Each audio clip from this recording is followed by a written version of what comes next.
guys, Ricky over here with Rolly. So this video is going to be another setup of the reverse triangle from back control. There was a previous video where we kind of talked about crossface a little. I want to give kind of an alternative to crossface just to kind of show the possibilities there with reverse triangle. So over here we're going to start in back control. We're starting with the seatbelt grip. I always really expect that hand fighting in the beginning, so I always kind of try to find a way to grab that one-on-one grip. It's so powerful. So I grabbed him one-on-one, trap it in his belly. You know, it's very common that the guy's not gonna let me take him to the side that's capable of choking him. So from here, he starts taking me to this side, right? So once I get to this side, it doesn't have to be the crossface how I set it up. That's one of my favorite ways to set it up. But it could be sometimes that the guy is just immediately reacting by trying to flatten me out. And this happens a lot. And if the guy successfully does this, this can be annoying because I gotta try to find ways to like break him down again to a hit. So I, in cases like that, try to put a frame on his leg over here. And then I start trying to tuck my heel in. If my leg's long enough and I can kind of make that figure four hook, that's fine. But some people have like bigger bellies and I don't reach, but a heel just hooking him into me is enough. And now I'm gonna trade off my seatbelt arm for a frame in front of his neck. Now this frame has a responsibility, and the responsibility is so that he doesn't flatten me out. If he goes to try to flatten me out, he's pretty much just pushing on my frame. So now this is gonna allow me to bring this reverse triangle hook freely over his shoulder. That's important to mention because if you don't have frames, anytime he feels that threat of the reverse triangle and he starts pushing back, you're gonna feel as if like the reverse triangle doesn't fit. So it's important to create these frames that are in the way. So anything he does to try to push back into me, he can't. So then I can create my first hook. This hook is so important. I think a lot of people, as I mentioned before, like they go way too far with this hook. So from here, I'm gonna be creating this hook on his shoulder.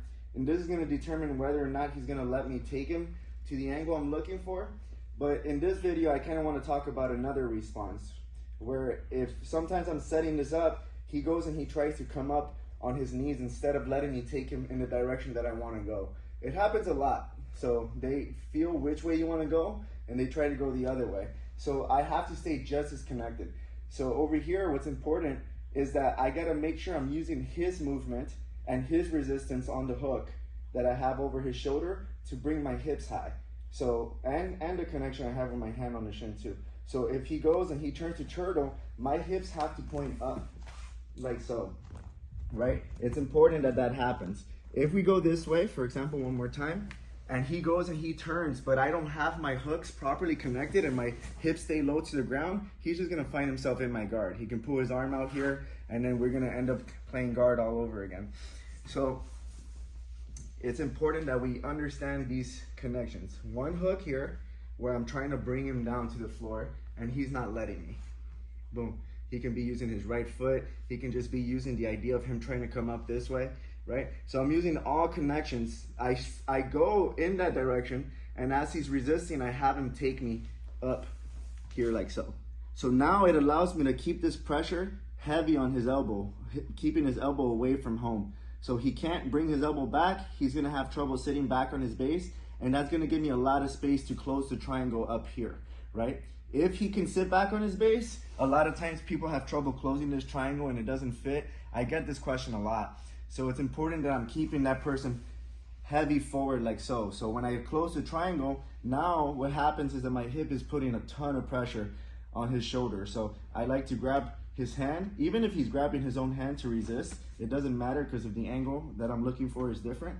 It's kind of like an Americana angle. And even if he holds on here, I start pulling as much as I can and then I start driving my hips. And then from here, they're kind of tapping to a shoulder lock, not really an arm bar or an arm lock.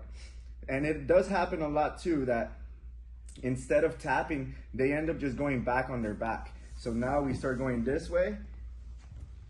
And as they resist, they find themselves again in just this regular orthodox reverse triangle over here. So I can start driving my hips.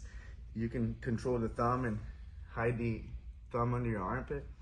A lot of opportunities there to finish.